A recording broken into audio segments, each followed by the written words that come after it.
은혜 받으실 하나님 말씀은 여호수아서입니다. 여호수아서 11장 16절부터 23절까지 말씀입니다.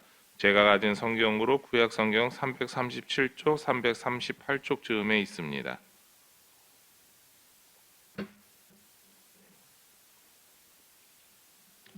여호수아서 11장 16절부터 23절까지 말씀 우리 같이 한 목소리로 같이 읽겠습니다. 여호수아가 이같이 그 온 땅 곧 산지와 온 내겝과 고센 온 땅과 평지와 아라바와 이스라엘 산지와 평지를 점령하였으니 곧 세일로 올라가는 한락산에서부터 헤르몬산 아래 레바논 골짜기의 바알가까지라.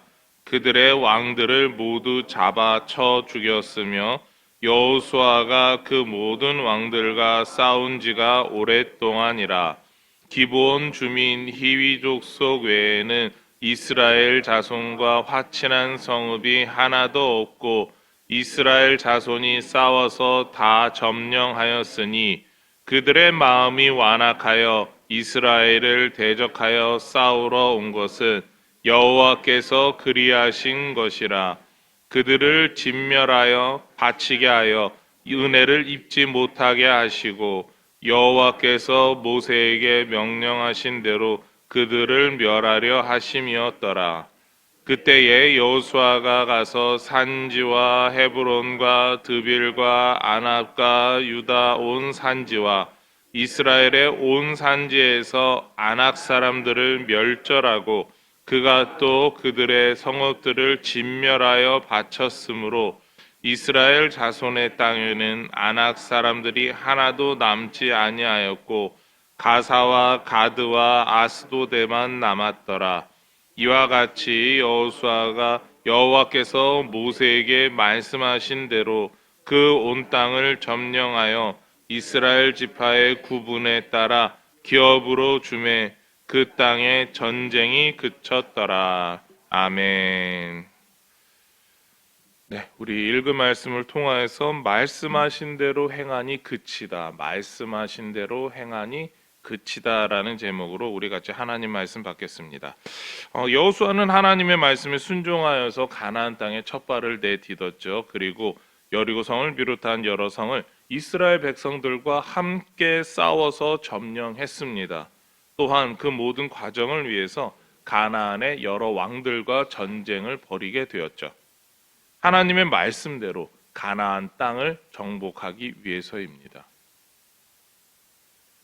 하나님의 뜻에 대항하며 사는 사람들을 심판하기 위해서죠. 그 모든 전쟁의 과정을 끝나게 되었습니다. 물론 하나님께서 허락하신 땅을 전부 점령하지는 못했습니다. 하나님께서 허락하신 그 땅을 전부 점령하는 것은 나중에 솔로몬 이후에 되는 일입니다. 여전히 부족하지만 그럼에도 이스라엘 백성들은 여호수아와 함께 그 땅을 점령했습니다. 점령의 일을 마치고 돌아온 여호수아와 이스라엘 백성들이 길갈로 돌아왔다라고 하는 그러한 이야기를 10장에서 볼 수가 있습니다. 길갈에서 이제 그들이 행하였던 전쟁의 결과를 확인하게 되죠. 이렇게 전쟁의 결과를 정리하는 과정, 그러니까 모든 그 정복 전쟁에 우선 해야 할 전쟁을 마치고 나서 이스라엘 백성들과 여호수아는 함께 그 모든 전쟁의 결과를 하나님 앞에서 정리하고 있습니다. 오늘 그 과정을 살펴보려고 합니다. 먼저는요, 전쟁의 시간은 꽤 길었지만 그 모든 시간 동안 여호수아와 백성들은 순종하며 자신들의 전쟁 자리를 지켰습니다. 18절 말씀을 같이 읽겠습니다. 여호수아가 그 모든 왕들과 싸운 지가 오랫동안이라. 오랜 시간 싸웠다라고 이야기를 합니다. 이것이 단순하게 하루 이틀의 전쟁이 아니라 적어도 1년, 아니 그 이상 한 3, 4년 정도 이어졌을 것이다 라고 하는 추측을 할 수 있게 합니다. 그러니까 결코 짧지 않았다라는 거죠. 특히 요단 동편에 먼저 터를 잡은 두 지파와 반지파에 있어서는 그 기간 동안에 요단을 건너가지 않았다라는 이야기입니다.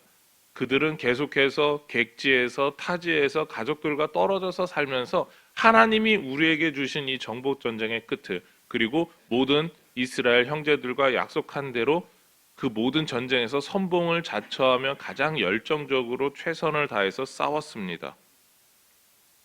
전쟁의 시간을 계속해서 이들도 지속하고 있었던 것이죠. 특히 여호수아와 갈렙 같이 특별하게 선택받은 이 두 사람은 다른 백성들보다 40살 이상이 더 많은 사람들이었습니다. 유일하게 광야에서 모든 삶을 경험하고 요단을 건너온 사람들이기 때문이죠. 그러니까 많은 사람들이 다 젊어서 파릇파릇하니까 어떻게든 살아볼 수 있다라고 하지만 여호수아와 갈렙만큼은 정말 오늘 내일 언제 하나님께서 부르실지 모르는 사람들, 그렇게 전쟁을 하기에는 부족한 사람들이었습니다. 체력적으로 정신적으로 무뎌질 수 있었죠. 그러나 그 모든 전쟁을 끝까지 하나님의 은혜 가운데 수행할 수 있었습니다. 게다가 이들의 전쟁은요, 오랜 전쟁이기도 했지만 결코 후퇴가 없었던 전쟁이었습니다. 이에 대해서 여호수아 10장 42절에서 이렇게 표현하고 있는데요. 이스라엘의 하나님 여호와께서 이스라엘을 위하여 싸우셨으므로 여호수아가 이 모든 왕들과 그들의 땅을 단번에 빼앗으니라. 여호수아 10장 42절에 단번에라고 하는 표현은 전쟁 한 번에 모든 땅을 점령했다라고 이해할 수 있습니다.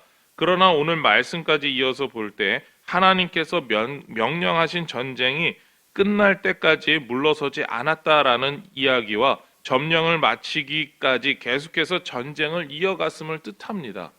전쟁을 행한다라고 하는 게 결코 쉬운 일이 아닙니다. 그러나 하나님께서 명령하셨으니까 우리는 계속해서 싸운다라는 거죠. 게다가 하나님께서 가나안 왕들의 마음을 완악하게 하셔서 그들이 계속해서 연속적으로 파도가 치듯이 이스라엘 백성들과 전쟁하기 위해서 덤볐습니다. 저들이 지쳤을 거야. 우리가 계속해서 공격하면 저들도 무너질 거야 라고 하면서 계속해서 전쟁이 연이어서 일어났다라는 겁니다. 그 모든 결과 끝에 그들은 계속해서 전진했고 하나님 말씀에 순종했고 하나님 말씀에 순종한 결과로 그 땅에서 가나안 땅 왕들을 모두 다 진멸할 수 있었다라는 거죠. 그 당시 전쟁이 단순하게 땅을 정복하면 된다, 여기서 깃발을 꽂고 선을 그으면 되는 전쟁이 아니라 그 지역을 다스리고 있던 왕을 잡아서 죽여야지 전쟁이 끝납니다. 그러니까 그 왕들 중에 누군가가 도망친 왕, 그리고 실제로 동굴 속에 숨어 있었던 왕들이 있었죠. 그 사람들을 찾아낼 때까지 전쟁이 끝난 게 아닙니다. 어떻게 보면은 우리나라 역사에서도 비슷한데 6.25 전쟁이 끝나고 정전 협정이 됐지만 빨치산과 같은 곳에서 북한 그 공산당들이 남아 있었습니다. 여순 반란 사건도 일어났습니다. 그 일들이 왜 그렇습니까? 숨어있던 몇 안 되는 그 공산당 세력들이 사람들을 계속해서 괴롭히고 규합하고 총칼로 위협했기 때문입니다. 그래서 전쟁이 계속해서 일어났던 거죠. 바로 지금 이 전쟁이 완전히 그쳤다라고 하는 게 그 싸울 수 있는 원인이 되는 사람들이 전부 다 진멸할 때까지 그 전쟁이 끝나지 않았음을 뜻합니다. 그 왕들을 전부 다 사로잡아서 죽일 때까지 전쟁을 했다라는 거죠.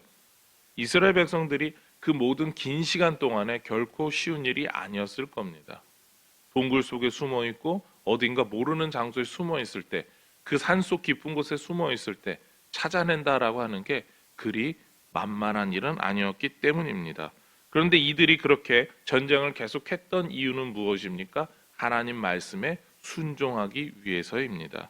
자신들의 욕심과 자신들의 필요를 위해서가 아니라 하나님의 뜻에 순종하기 위해서 이 모든 전쟁을 이어왔다라는 거죠. 우리가 하나님의 말씀에 순종한다라고 할 때 끝까지 이어서 끝까지 변함없이 순종한다라고 하는 게 얼마나 힘든 일인지 잘 알고 있습니다. 이 새벽을 지키시는 분들도 마찬가지 아니겠습니까? 이 새벽 시간마다 지치지 않고 한 번도 감기조차 안 걸리고 어디 병원에 입원하지 않고 365일 이 자리를 지킨다라고 하는 게 결코 쉬운 일이 아닙니다. 우리가 원치 않은 일, 원치 않은 사건들이 생기면서 이 자리를 지키지 못할 때가 있습니다.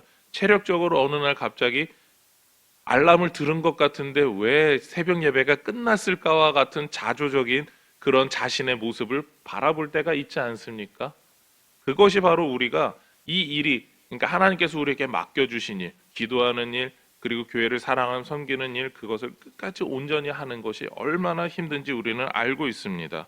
우리는 그렇게 하나님 뜻대로 행하는 그 모든 일을 영적 전쟁이라고 말합니다. 근데 문제는 그 영적 전쟁은 내가 끝내고 싶어서, 우리가 끝내고 싶어서 끝내는 게 아니라 하나님께서 끝났다라고 할 때까지 계속해서 이어가야 합니다. 그리고 하나님께서 끝났다라고 하는 그때가 바로 우리가 천국에 들어가는 날이겠죠. 그러니까 우리가 살아서 숨을 쉬고 움직일 수 있는 그 시간, 모든 그 시간 동안 우리는 항상 하나님이 우리에게 맡겨주신 복음을 전하는 일을 끝까지 진행해야 합니다. 그렇게 우리는 영적 전쟁에서 살아가게 되는데 그 모든 영적 전쟁에서 날마다 승리하시기를 소망합니다. 두 번째 과정은요, 완악한 무리들과 타협하지 않고 진멸하는 일이었습니다. 좀 전에 그 가나안 왕들을 전부 다 죽여야 했다라고 하는 이야기를 했습니다. 하나님께서는요, 그 모든 사람들을 진멸하는 것이 하나님의 뜻이라고 하시지는 않았습니다. 왜냐하면 라합과 같이, 그리고 기브온 사람들과 같이 하나님 말씀 앞에 나왔던 사람들은 살려주셨기 때문입니다. 그러니까 하나님께서 원하시는 것은 가나안 사람들이 하나님 앞에 회개하는 일이었습니다. 물론 오늘 말씀 가운데 나오지만 그들의 마음을 완악하게 하셔서 그들을 온전히 하나님 앞에 진멸되게, 받쳐지게, 그리고 하나님 말씀에 순종하지 않으면 어떠한 일이 일어나는가, 하나님 말씀에 순종해서 살지 않으면 어떻게 그들은 최후를 맞이하는가에 대해서 간접적으로 보여주셨습니다. 그들이 계속해서 완악하여서 하나님의 은혜를 입지 못하였다라고 20절 말씀에서 이야기하는데요. 우리 같이 20절 말씀 읽겠습니다. 그들의 마음이 완악하여 이스라엘을 대적하여 싸우러 온 것은 여호와께서 그리하게 하신 것이라. 그들을 진멸하여 바치게 하여 은혜를 입지 못하게 하시고 여호와께서 모세에게 명령하신 대로 그들을 멸하려 하심이었더라. 아멘. 어쩌면 가나안 사람들이지만 하나님이 하시는 일들을 보면서 라합과 같이 기브온 사람들과 같이 무릎을 꿇고 살려주십시오, 우리도 하나님만을 섬기겠습니다라고 하는 백성들이, 이스라엘 백성들이 그 땅에서 살아가면서 번성하면 나타날 수 있었습니다.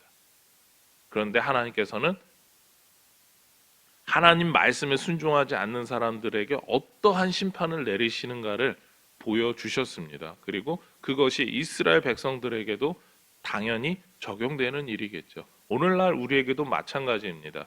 우리가 하나님의 뜻에 순종하지 않고 하나님 말씀을 전하지 않는다면 우리도 하나님 앞에서 멸망하게 된 가나안 족속들과 똑같은 삶을 살 수 있습니다. 하나님께서 반드시 심판하시기 때문입니다.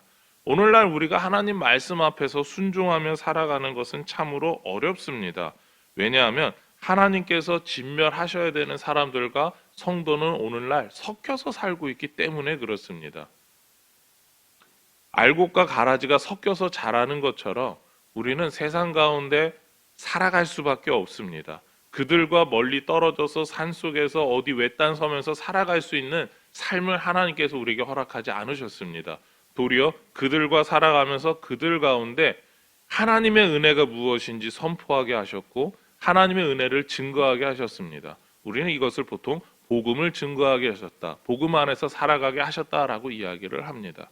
하나님께서 원하시는 거는요, 우리가 세상 사람들과 완전히 벽을 지고 그들과 멀리하고 그들과 싸우면서 지내는 게 아니라 그들에게 성도답게 사는 게 무엇이고 하나님 앞에서 살아갈 수 있도록 그들에게 전도하기를 원하십니다. 물론 그 가운데 우리에게 원하시는 삶은 그들과 구별된 거룩함입니다.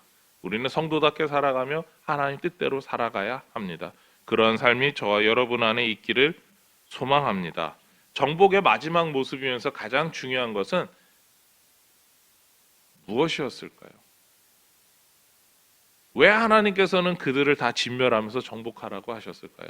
바로 그 가나안 땅을 하나님에게 주셨다 하는 그 목적이 있기 때문이죠. 이스라엘 백성들은 그 목적을 기억했습니다. 23절 말씀 우리 같이 읽겠습니다. 이와 같이 여호수아가 여호와께서 모세에게 말씀하신 대로 그 온 땅을 점령하여 이스라엘 지파의 구분에 따라 기업으로 주매 그 땅에 전쟁이 그쳤더라. 아멘. 23절에 하나님께서 세우신 그 목적, 가장 중요한 목적이 나오고 있습니다. 이스라엘 지파의 구분에 따라 기업으로 준다라는 것이죠. 땅의 구획을 나눠서 준다라는 겁니다. 좀 쉽게 우리나라식으로 이야기하면 여러 도로 나누고 시의 경계를 나누고 동의 경계를 나누어서 너희는 어디부터 어디까지 살고라고 하는 구체적인 행정구역을 나누게 되었다라는 이야기입니다. 지파별로 그 땅을 정했다라는 거죠. 그렇게 분배해서 정복하고 나눠 갖기 위해서 하나님께서는 그들을 그리고 가나안 백성들을 전부 다 진멸하라라고 하셨다 이야기입니다. 그렇습니다. 이스라엘 백성들이 순종했던 목적이며 그리고 또한 진멸해야 됐던 그 이유가 여기에 있습니다. 그런데 우리가 주목해야 될 점이 있습니다. 23절 마지막에 보면 그 땅에 전쟁이 그쳤다라는 거죠. 하나님의 말씀에 순종해서 정복 전쟁을 벌였던 이스라엘이 완전히 전쟁에서 승리하게 되었다라는 겁니다. 우리는 여기서 이 점을 기억해야 됩니다. 하나님의 뜻에 순종하는 사람만이 전쟁을 그치게 한다라는 겁니다. 하나님의 평화, 바로 샬롬을 누리게 하시죠. 예수님께서 이렇게 말씀하셨는데요. 마태복음 5장 9절 말씀에 보면 화평하게 하는 자는 복이 있나니 그들이 하나님의 아들이라 일컬음을 받을 것이요. 하나님께서 원하시는 화평은 화평하게 할 수 있는 사람은 하나님의 말씀에 순종하는 사람만이 할 수 있는 일입니다. 그리고 그 모든 결과로 하나님의 아들이다라는 거죠. 하나님을 너를 통해서 볼 수 있다라고 세상 사람들이 인정받는 성도가 되시기를 소망합니다. 성도는요, 하나님의 뜻대로 살아갈 때 화평을 누립니다. 그리고 하나님 말씀대로 살아가는 성도가 온전히 복음을 증거하는 전도자가 될 수 있습니다. 그래서 전쟁을 그치고 하나님의 뜻이 오롯하게 서게 만든 여호수아와 이스라엘 백성과 같은 삶이 저와 여러분에게 있어야 됩니다. 우리는 말씀에 순종하는 자로 이 땅에서 살아가고 있습니다. 오늘날 상황에 맞게 말한다면 우리는 말씀을 순종하며 복음을 증거하는 자로 이 땅에서 살아가야 합니다.